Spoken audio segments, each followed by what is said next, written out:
Thus, let's now update ourselves on what's happening in the business world, talking about the mandatory local marine cargo and goods in transit insurance. Now, for those that are involved in the export and import of goods into the country, how things happen and exactly the modalities that are undertaken on the high seas in the transportation of your cargo is pretty much very important. In studio, we are joined by Protasio Sande, the Director Strategy and Market Development at the Insurance Regulatory Authority. Many thanks for making it. Yeah, good morning, our dear viewers. Okay, let's go straight into mandatory local marine cargo and goods in transit insurance. What is that to a layman like Chris? Yeah, sure. Thanks, Chris. Marine cargo and goods in transit insurance is really insurance, but some special form of insurance that takes care of the goods as they are moved from one destination to another, but most importantly, from one country to another. It is true that there are numerous risks along the way.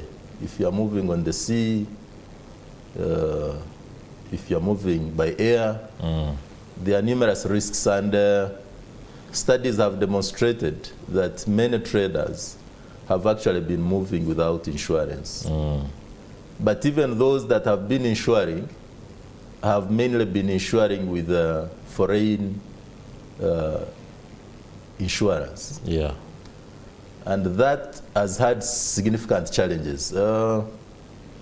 Chris, if you're importing from China and you get a challenge in Mombasa, the question is, how do you deal with the claims? That is right. Some of these policies are written in Chinese. You don't even have a broker, but the person who has sold you the goods has told you that you have cover, your own cover. So the dynamics of accessing claims becomes very complicated.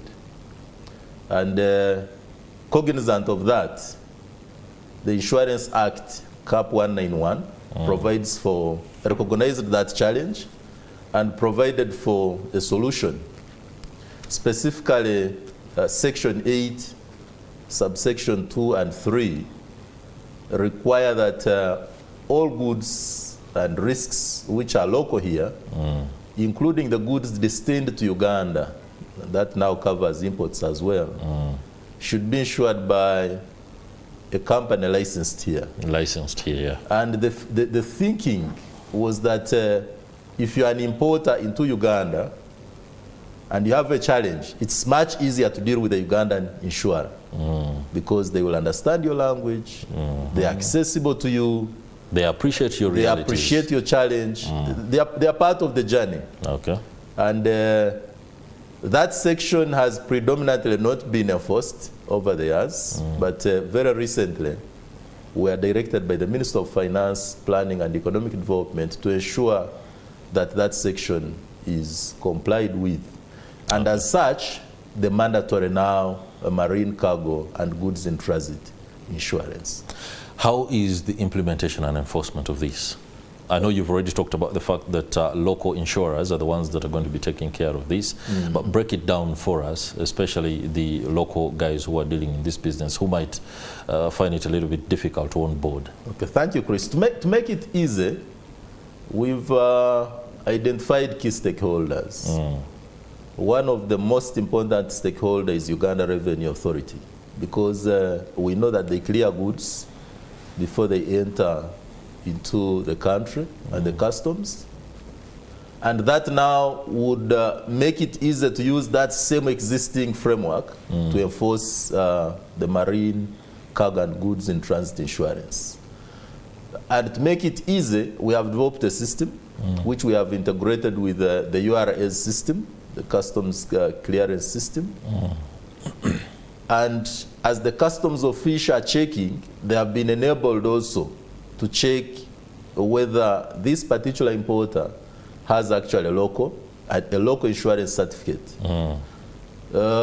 We have also now made it easier that wherever you are, You can buy insurance online. So we have a link which is housed at the Uganda Insurers Association website. You just go to UIA and you'll find a section of marine cargo insurance. By just clicking, it will show you the other prompts. It will prompt you for the subsequent steps, and you'll buy insurance, including payment online. Oh, okay. So in the comfort of your seat. It's a self-service portal. Exactly, self-service portal from start to end, and the certificate is generated, which certificate now will be, once the certificate is generated, because our systems are integrated, then URA is able to see the certificate at their part and clear your goods by just a click. Okay. We have also made it easy in the form of who is going to provide this insurance. And all the non-life insurance companies have formed what we call a consortium. Now, a consortium is a scenario where all the insurers come together and form like a vehicle. So a consortium is a vehicle, and in this vehicle there is a leader. A leader is like one insurance company which does all the businesses, but on behalf of all the other insurance companies. So they will issue a policy to you. It will appear like the policy has been issued by a particular company, but in the background there are so many other players. So much that when there is a risk, this leader here is the one who is going to, you don't need even to know who the other participants are, but the leader takes care of that by contacting all the other players on the risk to bring money together and make this claim paid. And this happens seamlessly. You may not realize that he's mobilizing money from the other players because it's under contract and timelines have been agreed upon in terms of claims payment, and we want it as seamless as possible. How much money has been lost to the economy on account of importers who have either used or purported to use insurance companies from abroad when actually they haven't?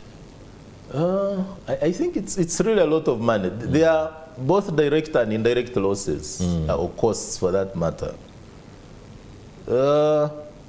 Number one, we have established, and actually a study was done recently by the East Coast, the Intercontinental Standing Committee on Trade. And they established that, number one, many of the traders are not insuring. So they suffer a lot of losses. That is right. And our daily conveyance, you are talking of about 146 billion daily in terms of value coming into the country. Yeah. So if that is not insured, let's say maybe about 5% of that is lost in insurable risks. That is significant. Very significant indeed. But also too, for those who are insuring, the premiums are estimated in excess of 2 billion. Actually not 2, about 12 billion shillings per month. Okay. So in a year you are talking about close to 150 billion. Now those are the statistics available, but we anticipate that that could even be an underestimation. So if you are talking about 150 billion shillings per year, for the statistics which are available, if we actually do actual enforcement, we may go to about 300, 400 billion. Now, that is lost money that the local insurers would actually be making. That's right. But we are also aware that for each and every policy, URA also gets some money. Stamp duty. So URA has lost. They get VAT, they get stamp duty. If it is placed the other side, they are not getting that money. So URA has lost. The local insurers have lost. Government has lost. And the business people are also losing. So when we compound those losses, it is significant. And that's why we are saying and advising the traders that let's use this window to make sure that we control a number of those losses. Which are I was going to lastly ask, is there a time frame, and you spoke about a window within which traders must onboard onto this mandatory insurance program? Okay, this arrangement was launched on the 6th of November, but we also recognize the need that people need to learn. Sure. To learn. To avoid the IFRIS drama. To avoid the IFRIS trouble. So actually it has also given us chance to learn and adjust a few things, but effective 1st February 2025, it is going to be mandatory. URA will not clear unless you have this insurance. And if you don't have it, there are also penalties. That is right. They are clearly stipulated. in the law. Protazio Sande, many thanks. You are the Director Strategy and Market Development at the Insurance Regulatory Authority, for bringing us up to speed with what's no doubt a very transformational program when it comes to making the most out, especially on monies that come through cargo and everything around it. Now, my colleague Stephen Mbide is joining us on ground.